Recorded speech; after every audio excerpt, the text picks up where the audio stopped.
नवरात्रि का उपवास और भूखी सास। सास ने पकड़ ली थी नवरात्रि के उपवास रखने की जिद।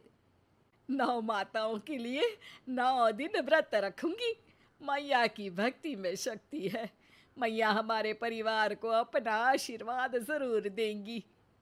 लेकिन अपना शरीर तो देखिए माँ जी, आपका एक पाँव घर में रहता है और एक पाँव डॉक्टर के यहाँ। फिर से बीमार हो गई तो जय माता दी के साथ राम नाम सत्य भी। अरे राम राम राम, कैसी बातें कर रही हो बहू। राम नाम सत्य हो मेरे दुश्मनों का। मुझे व्रत रखने से मत रोको बहू। वरना देवी माँ नाराज हो जाएंगी। नहीं, तुम्हारी सासू माँ नाराज हो जाएंगी। अरे पर माँ, भूखे क्यों रहना है? देवी माँ थोड़ी ना चाहती होंगी कि उनके भक्त भूखे रहें। और आपकी तो सारी मनोकामना पूरी हो चुकी है ना माँ।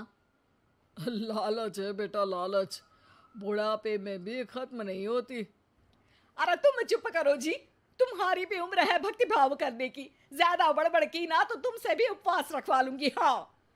अरे रौद्र रूप क्यों धारण कर रही हो मेरी माँ। रख लो व्रत।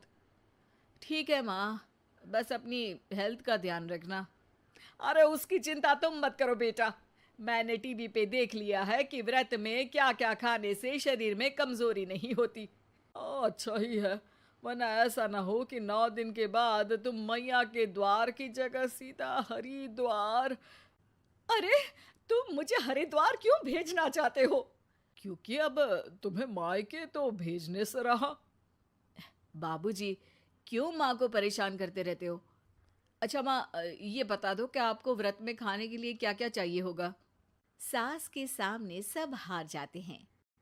माँ के कहे सामान को बेटा लेकर आता है। नवरात्रि का पहला दिन है। नाश्ता कर लो, स्वस्थ रहो, मस्त रहो।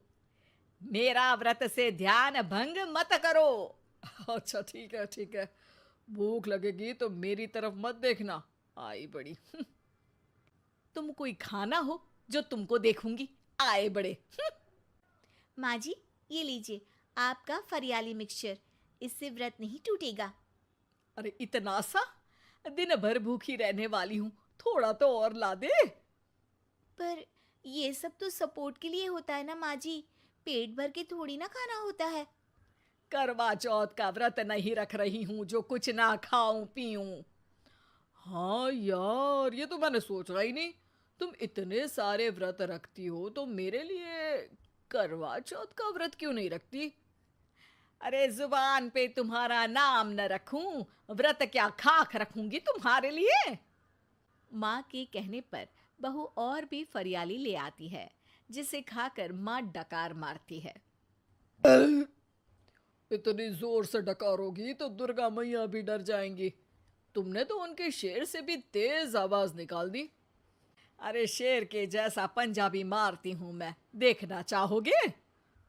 तुम्हें पता है ना, व्रत रखते समय हिंसा वाली बातों से, विचारों से और बुरी चीजों से दूर रहना चाहिए।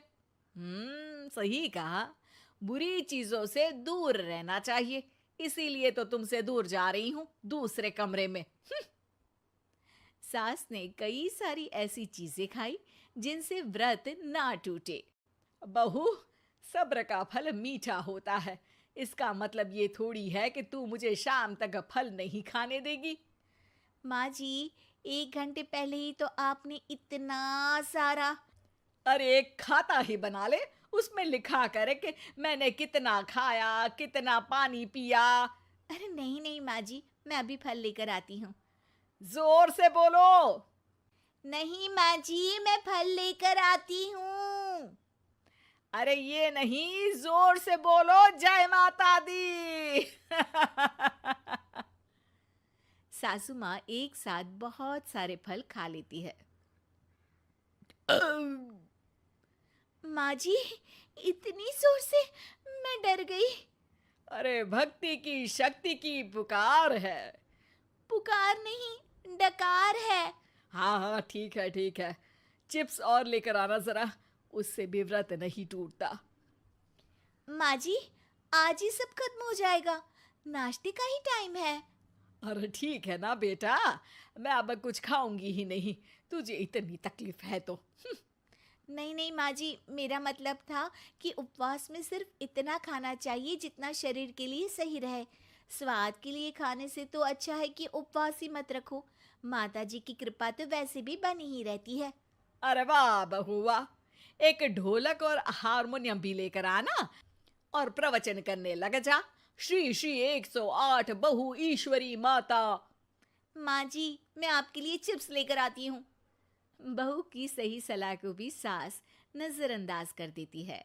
थोड़ी देर में बहू सास को चिप्स लाकर दे देती है। आलू की चिप्स, आहा मजा आ गया। आलू किसी भी सब्जी में चला जाता है। आलू पनीर, आलू पालक, आलू टमाटर, आलू भिंडी और तो और पराठे में भी चला जाता है। वैसे ही इंसान को भी हर स्थिति में आलू जैसा होना चाहिए। थोड़ी देर में वहां ससुर जी आते हैं। क्या चिप्स खा रही हो? अरे नहीं जी। दिख तो चिप्स ही रही है। अरे तो पूछ क्यों रहे हो? अरे गुस्सा क्यों हो रही हो? उपवास में गुस्सा नहीं करना चाहिए। और ऐसा तो है नहीं कि सिर्फ तुम उपवास करती हो, हमने भी तो किया होगा कभी। नहीं जी नहीं, तुम तो कर ही नहीं सकते।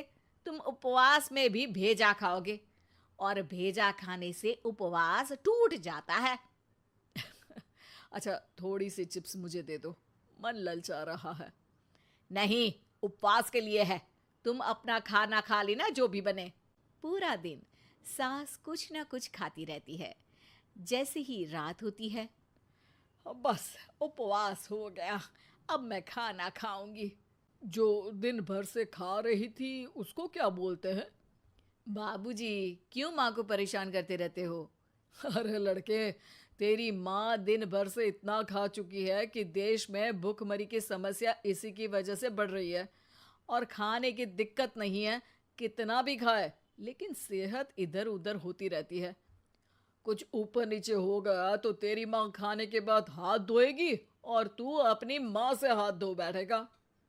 अरे इत्तू सा तो खाया था, उपवास भी ना तोड़ू क्या? ठीक है, नहीं खा रही बस। अरे बहू तुम ही बताओ, ये इत्तू सा मतलब कितना खाया है इसने? ना जी ना, मैं कुछ नहीं बोलूंगी।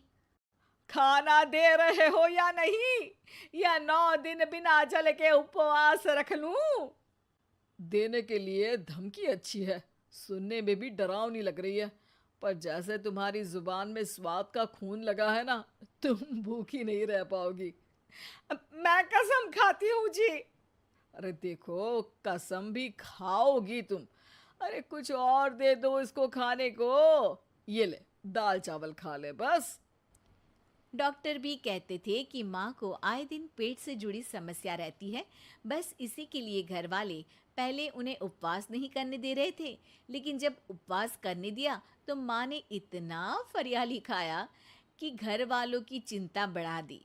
और जैसा कि घर वालों को डर था, अगले दिन उनकी तबीयत खराब भी हो गई। डॉक्टर को बुलाना पड़ा। अरे जितनी बार आप बीमार होते हो उस हिसाब से तो मुझे एक क्लिनिक आपके घर में ही खोल लेना चाहिए। या फिर क्लिनिक में ही इनका एक अलग कमरा बनवा देते हैं डॉक्टर साहब। बाबूजी, पिताजी, मेरे जनक, क्यों हमेशा मजाक करते रहते हो? डॉक्टर साहब, माँ का पेट खराब है। क्या खाया था? जो मिला जो दिखा सब कुछ। अरे बस भी करो जी। बस तो तुमको करना था खाते वक्त। देखिए, खाना अच्छी बात है और उपवास भी आदमी को रखते रहना चाहिए, लेकिन तब जब शरीर लायक हो। पहले दिन ही बीमार हो गई तो 8 दिन कैसे होगा? आप व्रत मत रखो और खाने पीने पे ध्यान दो। मैं गोलियां दे रहा हूँ। आप भी कुछ खाने को ही दे रहे हो? हाँ, इससे जल्दी ठीक हो जाएंगी, समझ गई हैं आप? अब तो ठीक ही होना है ना मुझे। जोर से बोलो। जय माता दी। जय माता दी। कारण बहू कमला एक बहुत स्वार्थी महिला है। उसने पैसों के लिए एक ऐसे इंसान से शादी की जो पहले से शादीशुदा और एक बच्चे का पिता भी था। कमला के पति को मरे हुए एक अरसा बीत गया है। अब वो अपने सौतेले बेटे वैभव के साथ रहती है। वैभव के दिल में अपनी माँ को लेकर इतना डर है कि वो अपनी माँ के सामने एक शब्द नहीं बोल पाता। उसकी माँ जो कहती है उसको सर झुकाकर वही मानना पड़ता है। वैभव, तुमने अभी तक घर का काम क्यों नहीं किया? तुमसे कितनी बार कहा है कि सूरज निकलने से पहले तुम घर की साफ सफाई पूरी कर दिया करो। वैभव कुछ नहीं बोलता, चुपचाप सर झुकाए अपनी माँ की बात सुनता रहता है। तभी पास में खड़ा नौकर सुखराम कहता है, मालकिन, वैभव बाबा को रात से तेज बुखार है, इसलिए वो सुबह जल्दी उठ नहीं पाए। उनके बदले मैं घर की साफ सफाई कर देता हूँ। इसे कोई बुखार नहीं है, मैं इसे अच्छी तरह से जानती हूँ। ये सब काम न करने के बहाने हैं। सुखराम काका, बोल दो इसे, सारे घर का काम यही करेगा, और इससे समय पर अपना काम पूरा नहीं किया तो इससे आज का खाना भी नहीं मिलेगा। मगर मालकिन, वैभव बाबा की सच में ही तबीयत खराब है, आप एक बार देख तो लीजिए। कमला बिना कुछ बोले वहां से चली गई और बेचारा वैभव तेज बुखार में भी काम करता रहा। कमला वैभव की शादी एक ऐसी लड़की से कराना चाहती थी जो अनपढ़ हो और कमला से इसी तरह डरे जिस तरह वैभव डरता है, ताकि वैभव की सारी जायदाद और धन दौलत उसकी मुट्ठी में रहे। लेकिन आज के जमाने में ऐसी लड़की मिलना मुश्किल है। कमला कार में यही सब कुछ सोचती जा रही थी कि तभी रास्ते में, अरे ड्राइवर, तुमने कार क्यों रोक दी? और ये इतना शोर कैसा? मैडम, आगे कुछ बंजारों का खेल चल रहा है, इसलिए भीड़ लगी है। मैं अभी भीड़ को साइड में करवाकर कार निकालता हूँ। ड्राइवर भीड़ को साइड करके कार निकालने की कोशिश करने लगा कि तभी कमला की नजर रस्सी पर चल रही एक फुलवा नाम की बंजारन पर पड़ी। क्यों ना मैं इस बंजारन की शादी वैभव से करा दूं? ये तो अनपढ़ लग रही है, मेरे पैरों तले दबकर भी रहेगी। मुझे अभी इसके माँ बाप से बात करनी होगी।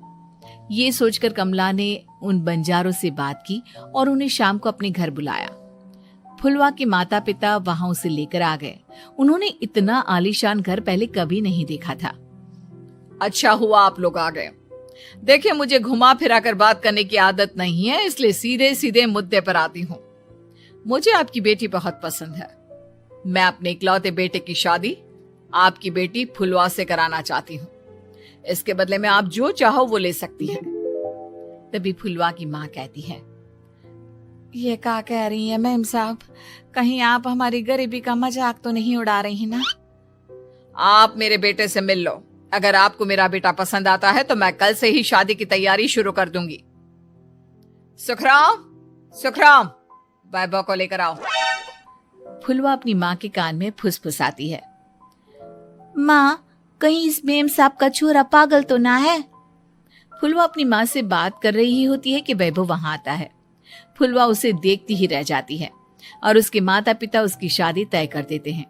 शादी वाले दिन किसी को फुलवा और वैभव की बेमेल विवाह की बात समझ में नहीं आती। फिर भी एक औरत कमला से पूछ ही लेती है, कमला जी, आपने अपने इकलौते बेटे की शादी देहाती गवार से क्यों करा दी? ये बंजारन आपके घर की बहू बनने लायक तो नहीं है। कम से कम अपने स्टेटस का ही ख्याल कर लिया होता। बहू तो अपने टक्कर की लाती, आपने तो बंजारन को ही बहू बना लिया। अब कमला को समझ में नहीं आ रहा था कि इस बात का क्या जवाब दे। वो कुछ देर चुप रही और सोच समझ कर कहती है, बहन जी, आपको तो पता है आजकल के बच्चे किसी की बात कहाँ सुनते हैं। मैं तो अपनी बहू एक पढ़ी लिखी और अपनी सोसाइटी की ही ढूंढ रही थी। लेकिन मेरे बेटे ने मेरे सामने इस बंजारन को लाकर खड़ा कर दिया। बोला कि मैं शादी करूंगा तो इसी से। अब भला मैं क्या करती, मुझे अपने बेटे के सामने झुकना ही पड़ा। कमला की ये बातें सुखराम भी सुन रहा था। उसने ये सारी बातें वैभव को जाकर बता दी। काका, मैं तो फुलवा को जानता भी नहीं, फिर माँ मेरे बारे में झूठ क्यों कह रही है? अरे बेटा, तुम कितने भोले हो, तुम्हें कुछ भी नहीं पता। तुम्हारे पिता अपनी सारी संपत्ति तुम्हारे नाम करके गए हैं। तुम्हारी माँ नहीं चाहती कि यह संपत्ति तुम्हें मिले, इसलिए उन्होंने तुम्हारी अनपढ़ लड़की से शादी करवाई ताकि तुम्हारी तरह वो भी अपने हक के लिए आवाज ना उठा सके। सुखराम काका, मैं क्या करूं, आप ही बताओ। माँ के सामने आते ही मेरे हाथ पैर कांपने लगते हैं। मैं माँ को कुछ भी नहीं कह पाता। वे दोनों बात कर ही रहे थे कि अचानक कमला वहां आ गई। कमला को देखकर दोनों घबरा गए। तुम दोनों फिर कभी बातें कर लेना, अभी फेरों का समय हो गया है, चलो जल्दी आओ। इस तरह फुलवा और वैभव की शादी हो गई। अगले दिन कमला ने फुलवा को बुलाया और उसे नसीहत देने लगी। देख बंजारन, तुझे मैंने अपनी बहू बना तो लिया है, लेकिन तुझे इस घर में आँख कान मुंह बंद करके रहना होगा। घर का काम कर और अपने पति से मतलब रख, समझी? कमला का ऐसा रवैया फुलवा को बिल्कुल समझ में नहीं आया। उसने वैभव से इस बारे में बात की। सुनिए ना, माँ जी ने जिस तरह मुझसे बात की मुझे अच्छा नहीं लगा। शादी से पहले तो वो मुझसे बहुत अच्छे से बात कर रही थी, लेकिन शादी के बाद उन्हें क्या हो गया? तुम ज्यादा मत सोचो, जैसा माँ कहती है वैसा ही करो। ये कहकर वैभव वहां से चला गया। अगले दिन वैभव को घर के नौकरों की तरह काम करता देख फुलवा को बहुत हैरानी हुई। फुलवा ने इस बारे में सुखराम काका से बात की तो सुखराम काका ने फुलवा को सारी बात बता दी। अब फुलवा को समझ में आ गया कि उसकी सास ने एक बंजारन को बहू क्यों बनाया। एक दिन वैभव घर का काम कर रहा था, तभी उससे कांच की प्लेट टूट गई। किसने गिराई ये कांच की प्लेट? वैभव को वहां खड़ा देख कमला ने छड़ी से उसे मारना शुरू कर दिया। उसके पैर में कांच चुभ गया और खून बहने लगा, लेकिन फिर भी कमला उसे मारे जा रही थी। ये देखकर फुलवा ने कमला के हाथ से छड़ी छीन ली और तोड़कर फेंक दी। बंजारन, तेरी इतनी हिम्मत, तूने मेरे हाथ से छड़ी छीनी? कमला फुलवा को थप्पड़ मारने ही वाली थी कि फुलवा उसका हाथ पकड़ लेती है। ओ सस माँ, मैंने मॉम की गुड़िया ना समझ लियो। बंजारन हूँ बंजारन, ईंट का जवाब पत्थर से देना जानती हूँ। आज के बाद मेरे या वैभव जी के ऊपर हाथ उठाने की सोचियो भी ना, समझी ससु माँ? ये कहकर फुलवा वैभव को लेकर वहां से चली गई। उसने वैभव के पैर पर पट्टी बांधी, उसके आंसू पोंछे। वैभव ने पहली बार किसी के दिल में अपने लिए इतना प्यार महसूस किया। अब फुलवा वैभव का हर काम में हाथ बटाती, उसका बहुत ख्याल रखती। इस तरह दोनों बहुत ज्यादा नजदीक आ गए। वहीं दूसरी ओर कमला सारी जायदाद अपने नाम करने की साजिश करने लगी। और एक दिन, वैभव, वैभव, जल्दी बाहर आओ। कमला की आवाज सुनकर वैभव और फुलवा अपने कमरे से बाहर आ गए। जी माँ, आपने बुलाया? ये ले, इन कागजों पर साइन कर दे। वैभव कागजों पर साइन करने ही वाला था कि फुलवा वैभव के हाथ से पेन छीनकर कहती है, ना वैभव जी, आप इस पर हस्ताक्षर नहीं करेंगे। आओ बंजारन, मैं तुझसे बात नहीं कर रही। ये बात मेरे और मेरे बेटे के बीच की है। चुपचाप पेन दे दे, नहीं तो तेरी खाल उधेड़ लूंगी। ससु माँ, बंजारन की खाल इतनी भी ढीली ना होवे कि कोई भी उधेड़ लेवे। जो यकीन ना आता हो तो देख ले उतार के। और हाँ, बंजारन जरूर हूँ पर अनपढ़ ना हूँ। मन्ने भी पता है कि किसी भी कागज पर साइन करने से पहले उसे अच्छी तरह पढ़ लेवे हैं। पेन देती है या नहीं? ये कहकर कमला फुलवा को मारने आई तो फुलवा ने कमला को धक्का दे दिया और वो नीचे गिर गई। कमला डरकर वहां से भाग गई। अब फुलवा ने वो कागज उठाए और वैभव के साथ सीधा वकील के पास चली गई। वकील ने वो कागज देखे और फुलवा को बताया, वैभव के पिता की सारी जायदाद और संपत्ति वैभव के नाम है, लेकिन वैभव की सौतेली माँ इस संपत्ति को अपने नाम कराना चाहती है, इसलिए इन कागजों पर वो साइन करा रही थी। तो अब हमें क्या करना चाहिए वकील साहब? वकील ने फुलवा और वैभव को सब कुछ अच्छी तरह से समझा दिया। अब दोनों घर पर पुलिस को लेकर पहुंचे। कमला पुलिस को देखकर घबरा गई। पुलिस ने कहा, आपके नाम की कंप्लेंट हुई है, आपको हमारे साथ थाने चलना होगा। कंप्लेंट? कैसे कंप्लेंट? आप अपने सौतेले बेटे पर बहुत अत्याचार करती हो, धोखे से सारी जायदाद अपने नाम करा रही थी। अब नहीं इंस्पेक्टर साहब, जरूर ये मेरी बहू की कोई साजिश है, इसने गलत कंप्लेंट की है। मैडम, शिकायत आपकी बहू ने नहीं बल्कि आपके बेटे वैभव ने की है।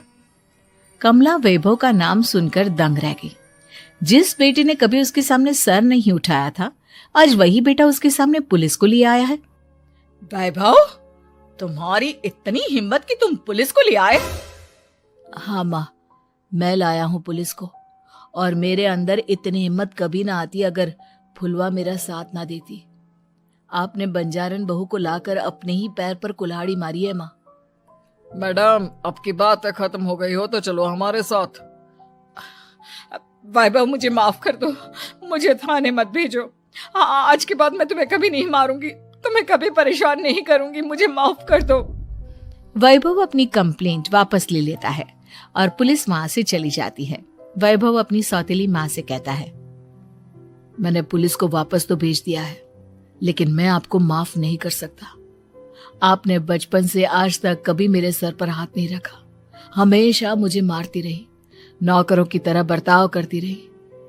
आप इस घर में नहीं रह सकती, चली जाइए यहां से। कमला घर छोड़कर चली गई और सड़क किनारे खड़ी होकर सोचने लगी, काश मैंने वैभव को माँ की तरह प्यार किया होता।